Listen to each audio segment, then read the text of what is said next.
You are watching an Al Bear review. Cue the music. Ah. Oh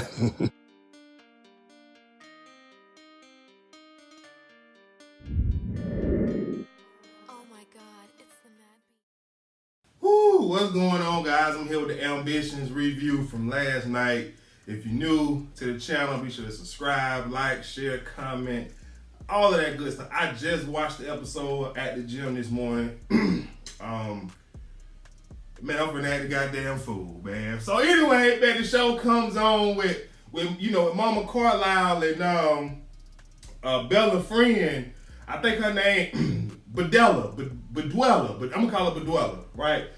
And Mama Carlisle say, I want to kill you. I told you to, make sure that Bella and her little bastard son move away from Atlanta and my son-in-law. You know what I'm saying? And so, she was just like, Eduardo, thought that we could capitalize more if we kidnap and do. And Mama Carlisle say, that didn't work now, did it?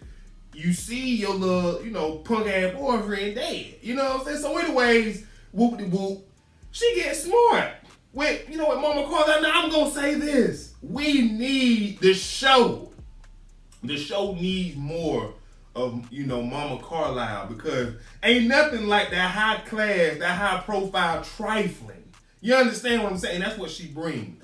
And so Bedella, she gonna tell Mama Carlisle, like, she said something, and Mama Carlisle was like, I should kill you myself. And she said, Bedella said, Mama Carlisle say, try me and see. Yeah, man, woohoo. Look here, man.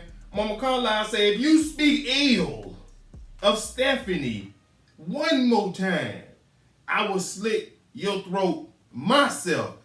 And that little heifer, she calmed the lad down. You understand what I'm saying? I was happy, you know what I'm saying? But we need more Mama Carlisle. Come to find out, though, Mama Carlisle was not necessarily behind the kidnapping. All she wanted was the girl to drive a wedge in between not Stephanie, but Bella and Evan, which later in the show she did. She did, because Evan came over, and Bella and Hakeem was gone. Bedwella said they was at the park or something like that, and Bedwella, Evan asking Bedwella, what the hell are you doing here? You ain't got no job, you ain't got nowhere you can go. And she say, one of us has to be here for Bella and Hakeem. And he said, yeah, that's because one of us has a job.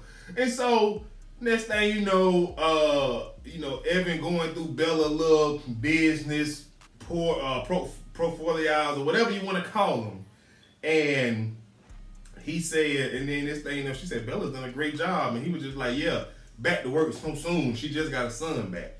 And so Bedwella was like, hey, you just jealous or something, and basically, she basically tell Evan that, excuse me, that Bella and the designer's son, Christopher DeMarco, these should have been black people. I can't pronounce these, Spanish, Latino names, but she basically said they got something going on. So Evan storms out, etc., etc. So while we talking about Bedwella, Mayor Lancaster security, he figured it out. Bedwella was at the crib, at Bella's loft, and she getting ready to leave, and he stops her, and she was like, what the hell you think you doing? And he say, I knew it was you. And then she was like, what the hell you talking about?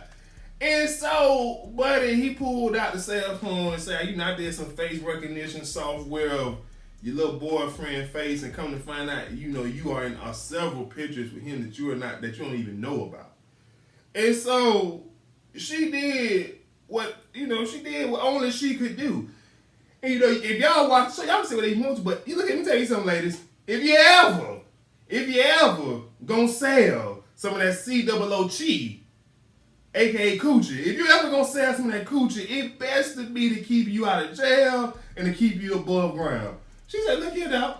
She say, how about I give you, you know what I'm saying, some of this C-double-O cheese and you keep your mouth shut. So they going Bella bad and they doing the nasty. And she said, oh, I always wanted to do it in her bed.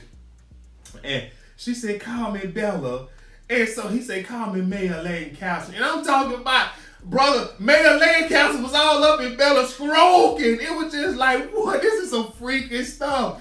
And you know, I almost thought, the fool let me down. Well, I don't really know how I feel about it. I thought that later in the episode, he was just going to get the C-double-O-C, you know, the coach here. And tell Evan that, you know, it's half of the reason your son was missing, etc., etc. But I guess it was so good. He said, I got to hear at least about, you know, 1 or 2, you know, maybe 3 more episodes. And I mean, hey, player, I ain't mad at you, you know what I'm saying? You get to see Evan Molino Lancaster hit whatever he wants to, and you just got to, you know, watching Chiefs are gone. Hey, go on do your thing now, you know. But like I said, if you ever gonna sell some of that C-double-O cheese, it best to be to stay out of prison and stay above ground. That's what she did. So anyways, moving on, let's talk about Titus and Amora this episode. So Titus and Amora, they had a whole little sex scene, you know, early in the show, you know. It was horrible. You know, I'm in the gym, you know, I'm sweating, you know, and I mean, obviously so, you know, I had my fat butt up there on the elliptical just going, and I seen these two playing, I was about playing in the sheets, not acting, but playing in the sheets, when nobody going up, down, when nobody moaning, and then, you know, they just finished, and her edges still looked good, his makeup still looked good, and you know what I'm talking about, she gonna talk about some, you know, Titus, wait, it don't even matter what they were talking about, but the moral of the story is, you know, they're going to have to do it a whole lot better to make me feel like they got something going on, you know what I'm saying, in their bedroom. But anyway, sticking with those two, we didn't get too much of Titus this episode other than the sex scene with her, and then he goes to Purifoy, where he goes to work, and they obviously are some teenagers or whoever protesting I guess the company, which made no sense because they were just in there laying down on the floor with red dye splattered over them as if they were shot, you know. And I'm just saying to myself, what a goddamn security act. Like, security, like we got teenagers in here just laying on the floor, and, you know, and of course they were black. And of course all the white people that worked there were just so, oh my God, you know, there's a black boy sitting over there with blood on him. Is he dead? Is he dead? You know, it was just like, come on. And you know, Tyler, like, bro, you black. You supposed to know. You supposed to get up in there and get, you know what I'm saying, do something. But no, he ain't do nothing. So anyways, Amora had more of an episode this episode. So Amora has Daphne summoned to her office and basically shows Daphne like, look, here is the suicide letter that Mr. Henry or Walker, whatever the hell the man name killed himself, left, basically saying that you worked hand in hand with Mayor Lancaster and he approved of the fast signing off on, you know, land developments, getting the deals done, whatever the case is. And so that kind of shook her up. Excuse me. And then she also tells her that, you know, we know who's trying to kill you. Her name is Natasha, Greg Peters' cousin. And she way more thug life than Greg Peters could ever dream of being. So she leaves. Obviously, she ain't telling nothing there. She goes to holler at Mayor Lancaster. And of course, Mayor Lancaster covering his ass. He's like, what do you speak of, Miss Manning? Someone's after you. Have you contacted correct authorities? And you know what? It was so... When I was watching the show, I felt like it was a calculated move because maybe he feel like the only way to control her is to scare her of him not protecting her and then actually have a real threat later on in the season, because we see the previews for next week. She's going to recant everything that she said. I guess Greg Peters or whoever, you know, finally catch up to her. But I don't know. It just felt very calculated by Mayor Lancaster. Then she ended up going back to Amora and saying, hey, whatever deal you got, I give you whatever. I'm sick of them, Peters, Mayor Lancaster, I give it to you. So that was that. Also, this episode, Amora goes to visit Mayor Lancaster about Miss Daphne. And, you know, he playing it good. And she gives him the letter, the suicide letter. And, bro, man, he wasn't He said, we both know this is not admissible in court. This is a dead man, allegedly, suicide note that he left on a computer that the wife gave you. Like, it's a fishing expedition. And he was just like, I'm just praying for you. And on her way out, she seen Big Jerry.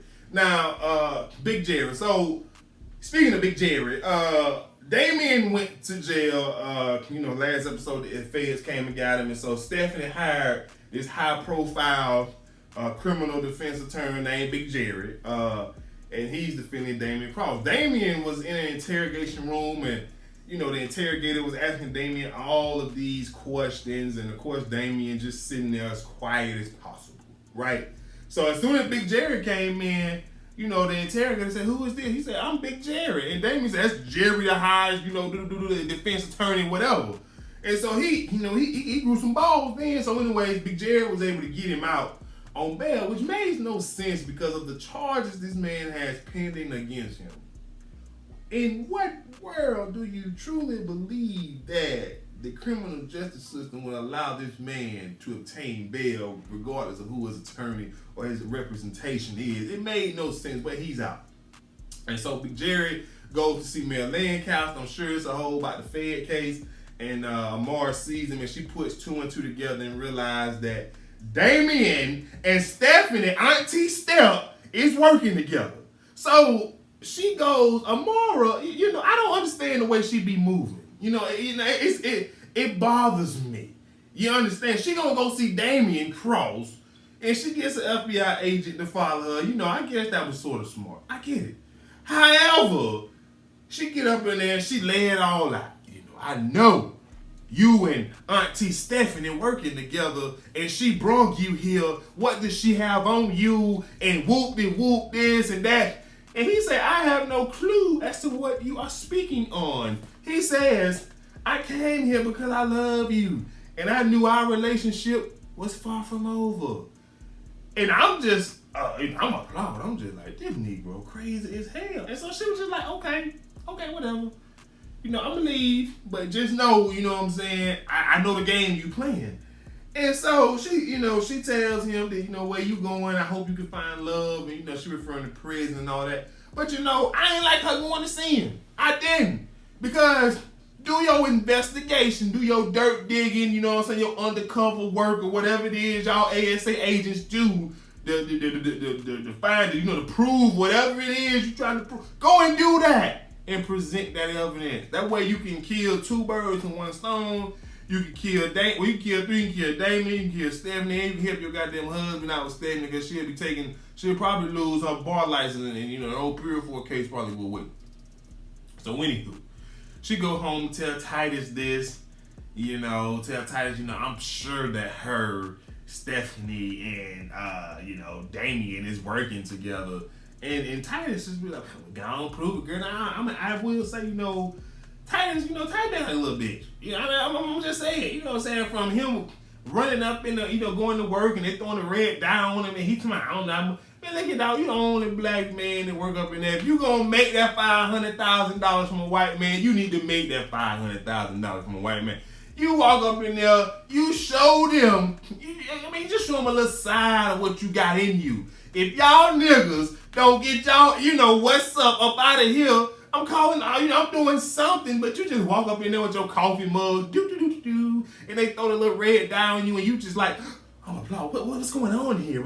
Freedom of speech, what? So anyway, he tell Mara he don't know how much he can take, but Mara tell him about Damien and Step, Auntie Step, and then all of a sudden, you know what I'm saying, you go, girl. Wait, whatever. So anywho, moving on from them, Stephanie has Bella little boy and Evan's shaver tested to see if it's a match or whatever by her new do boy. Now it's just a matter of time before she gives the new do boy the C-double-O Chi, but it's coming. So she get the results back and she finds out that Evan is the father. Even though the baby looked like, Jose through and through, he is a Lancaster through and through. So she gonna tell her mother. Now, this is just me speculating. Part of me feel like Mama Carlisle had something to do with the results from that DNA test, because I will tell you guys this. As I was watching the show, I was saying to myself, now watching she find out that Evan is not that boy baby. And I mean, not that boy's father. And somehow shows Evan the DNA test, and then he blows Bella up, and then we have a whole storyline that we need. But that didn't happen. And I don't think Evan the daddy. Now, I mean, I'm just saying, I just think, Mama Lancaster and her trifleness, her high-class trifleness is behind this. But Evan probably is the father, but for the sake of, my sanity and what I would love, the direction I would love to see the show go in, I would love to find out that he's not the father and that Mama Lancaster kind of, maneuvered the whole test. But I know it probably won't happen, but it's wishful thinking. So anyways, she tell Mama Lancaster that bastard is, he in some trouble. I'm going to be all right. But, Mary Lancaster, on the other hand, might not live. Now, myself personally, I don't know what Stephanie can do with this information. And the reason I say that is because I'm trying to keep the video. I'm going to sum it up. I'm going to shut it up. All I got to do is talk about Rondell and Cuz after this. Evan, it don't seem like his political career is going to go any further than being mayor of Atlanta. And even though there's a TV show, it's a huge stretch that he's the mayor of Atlanta, even though he's black, but he just don't carry himself, to me, as a political figure. But I guess it's a TV show. So I don't really know how much blackmail she going to be able to do on Evan with this. But, I mean, and Bella ain't got nothing. And, of course, because Bella ain't got nothing, and Evan, once Buduella tell Evan about, Bella messing with the designer son, and the designer son shitted on Bella, and then Evan, he came in and shitted on Bella and said, I know you was sleeping with him when my son was kidnapped, and if you can't keep your legs closed again, and something happened to my son or something, I'm going to take him. And she said, try it? Man, girl, you ain't got nothing. He said, this is my loft. I already took the furniture up out of here except for my son's bed. This is like, Bella ain't got that. So I don't know what she going to hold over Bella head. So I don't know what she going to do with these results, which is part of the reason why I think they faking he ain't the daddy. But that's another story. So last but not least, cousin Darcille, she all up in Thelma's place, running the place like she is the 2/3 majority owner. And what the girl name? I can't think of Rondell come up in there and like, what the hell you doing? I'll be changing up my menu and all that good stuff. And so come like, I'm the 2/3 owner of this spot. Like, I'm making some changes. Then this thing, the staff ain't trying to hear what Cuz saying, and so she say, all y'all fire. Rondell say, you don't fire, no, you don't step like that up in here. And so next thing you know, one thing led to another. Earlier in the show, Cuz showed up, said she was moving back in. Evan say, no, I got this $500,000 ready to be wired to you. You ain't getting it. Cuz say, Rondell, you told me this place worth more than $500,000. Now I think they call Greg Peters. And so she turned down the $500,000. Now, I don't know what Cousin plan is, but I can't wait to see this trifleness unfold. Yes, I live for it. I can't wait. So anyways, Cuz trying to fire everybody. Bella Mama in there, she's sticking up for Rondell. And I forgot to mention that Bella Mama was upset earlier in the show because Bella told Buduella about the little boy being missing and not her. And the mama was upset, but she wasn't upset enough for me. So I ain't gonna spend too much time because she should have cussed her out through and through. Like, my grandson was kidnapped and you won't tell me. I'm just saying. That's why I said Bella should have been black, and she just should have been. The show would have been better. But anywho, Rondell and Cousins start taking off her earrings and about to knock Cuz out. And this is where I got to say this: for those extras that was in Thelma's place eating, y'all missed your opportunity to be great. Y'all should have been in there saying, slap that hoe, Rondell. Like, that's what they should have said, slap that hoe. Like, I wanted Rondell to put hands on her so bad. But of course, Rondell didn't. They held it back, and Cuz left. And next week, Cuz gonna turn into a juke joint that's in the middle of nowhere. Like, you in Atlanta, bro. Juke joints in the, it ain't gonna work in Atlanta. Like, it's too country. But anyway, They should have just been like, slap that hoe Rondell. Slap that hoe. That's what I would have said if I was an extra. Like, it would have just made the show so much better. That's all I'm saying. But needless to say, I thought it was a great episode. I enjoyed it thoroughly. It got me through my workout this morning, so I ain't complaining. But anyways, if I miss anything, let me know in the comment section below. If you're new, subscribe, everybody should like, share, comment, all that good stuff. Happy Wednesday. You know the vibes. I'm out of here. Peace.